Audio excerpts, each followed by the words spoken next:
Hi, నేను బాబీ. ఈరోజు topic ఏంటి అంటే యూపీలో ఒక గవర్నమెంట్ హాస్పిటల్లో చూడండి ఇన్సిడెంట్. ఒక టీబీ పేషెంట్ హాస్పిటల్కి వెళ్తే కనీసం అక్కడ ఆయన బ్రీతింగ్ తీసుకోవడానికి కూడా ఇబ్బందిగా ఉన్న పరిస్థితిలో ఆయన సెల్ఫ్గా ఆయన ఆక్సిజన్ ఆయనే పెట్టుకుంటా అక్కడ షివరింగ్ అయిపోతే ఎలా కనిపించాడో చూడండి ఒకసారి వీడియో.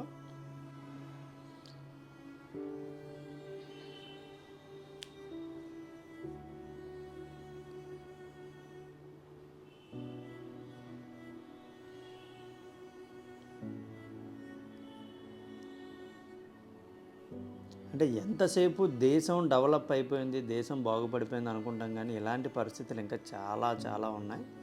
కనీసం హాస్పిటల్ స్టాఫ్ కూడా పట్టించుకోవట్లేదు అతన్ని చూడండి క్లియర్గా. అంటే మినిమం ఫెసిలిటీస్ లేని హాస్పిటల్స్ ఇంకా ఇండియాలో ఉన్నాయి అనడానికి ఇది ఎగ్జాంపుల్ అనమాట.